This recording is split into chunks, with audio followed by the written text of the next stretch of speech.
हो गया। आज हम बात कर रहे हैं लेसन प्लानिंग। लेसन प्लानिंग जानने से पहले हमें ये जानना होगा कि टीचिंग क्या है, क्योंकि lesson planning is a process of teaching learning.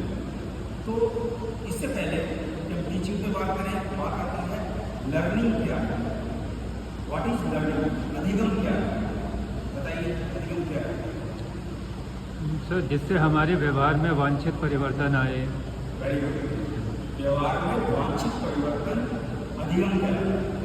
तो ये जो परिवर्तन होता है व्यवहार में, ये कैसे हो सकता है, लर्निंग को इस तरह से डिफाइन कर सकते हैं कि learning is the modification of behaviour through experience and training. अब लर्निंग की ये परिभाषा आपको क्लियर हो गई है। अब बात आती है कि टीचिंग क्या है, शिक्षण क्या है, बताइए। सर, किसी विषय विशेष का ज्ञान देना, मतलब उद्देश्यपूर्ण ज्ञान देना जिससे कोई सीख सके। और अगर इसे हम इस तरीके से कह सकते हैं, क्योंकि लर्निंग की डेफिनेशन हमने बहुत पढ़ी है, लेकिन टीचिंग को इस तरीके से डिफाइन किया जा सकता है कि teaching is just facilitating learners how to learn. अर्थात बालक को ये सिखाना कि सीखना कैसे है, ये टीचिंग की परिभाषा बताता है। क्यों? क्योंकि टीचर का जो रोल है लर्नर्स को फैसिलिटेट करना है, और फैसिलिटेट किसके लिए, हाउ टू लर्न, सीखना कैसे। अगर उसे ये बात आ जाती है समझ कि सीखना कैसे है, तो वह स्वयं सेल्फ लर्निंग स्टार्ट कर देता है, सेल्फ स्टडी स्टार्ट हो जाती है। वो केवल आपसे नहीं सीखेगा, टीचर से नहीं सीखेगा, क्लासरूम में नहीं सीखेगा, क्लासरूम के बाहर, लाइब्रेरी में, सोसाइटी में, बहुत सारी जगह जाकर सीखता है।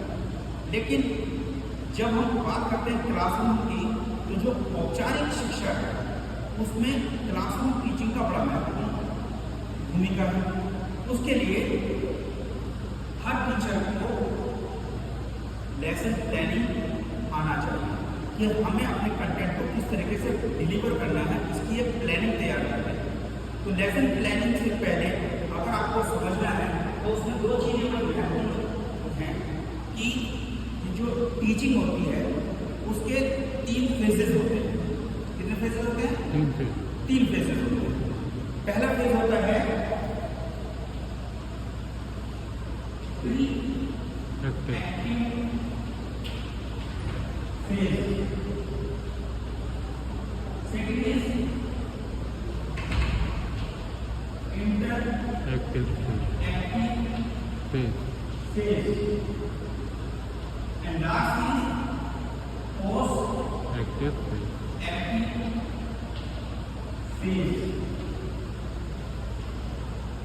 पहले की बात करें pre active phase, interactive phase and post active.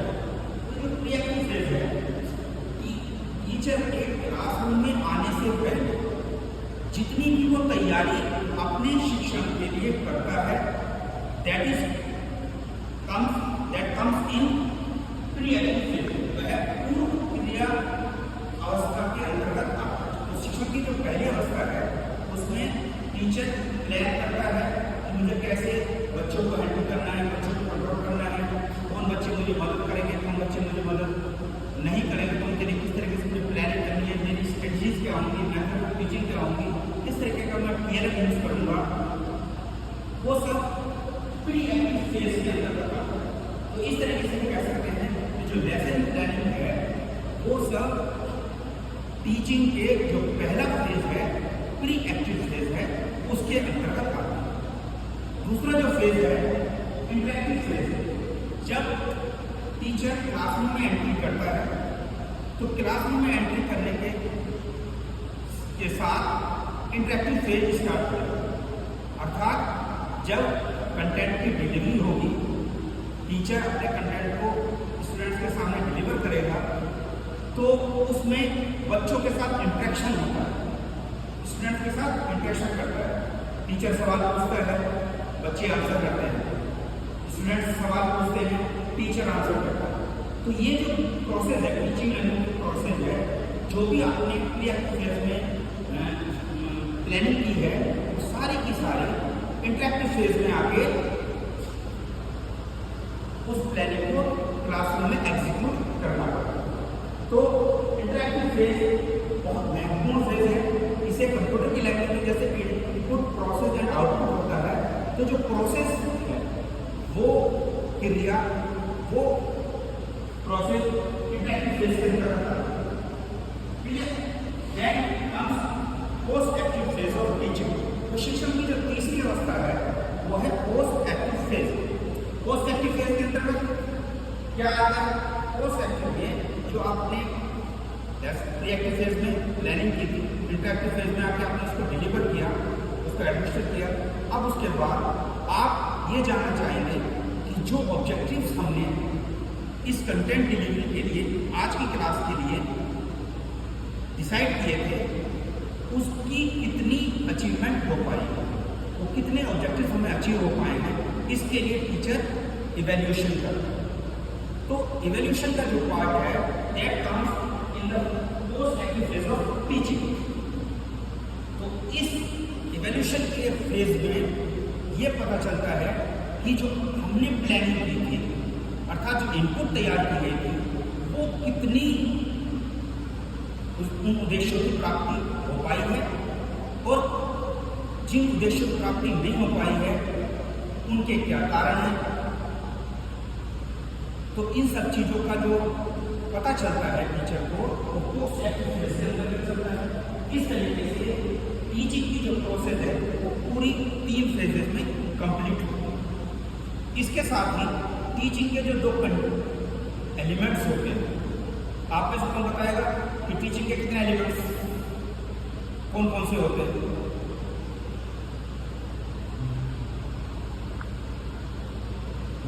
मैं बताऊँ, टीचिंग के 2 एलिमेंट्स होते हैं। First is content and second is communication.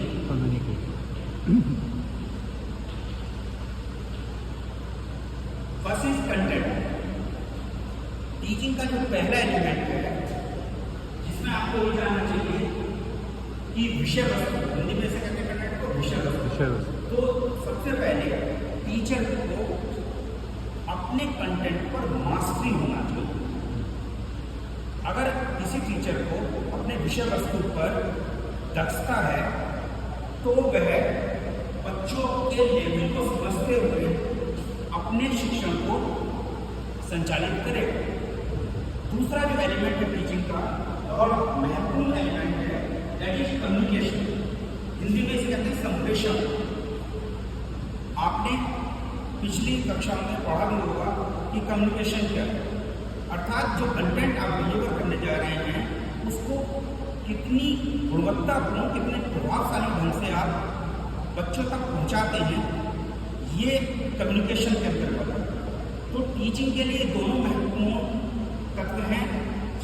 अगर एक टीचर दोनों तत्वों को पूरी तरीके से प्रभावशाली ढंग से कक्षा में प्रस्तुत करता है तो उसके शिक्षण में गुणवत्ता आती है। पहला, अगर उसे मास्टरी है अपने कंटेंट पर। दूसरा, उसका कम्युनिकेशन जो स्किल है वो है स्ट्रॉन्ग है, तो उससे उसका शिक्षण क्वालिटेटिव होगा। तो इसलिए दोनों एलिमेंट्स बहुत जरूरी, कंटेंट एंड कम्युनिकेशन। इस प्रकार ये टीचिंग जो है ये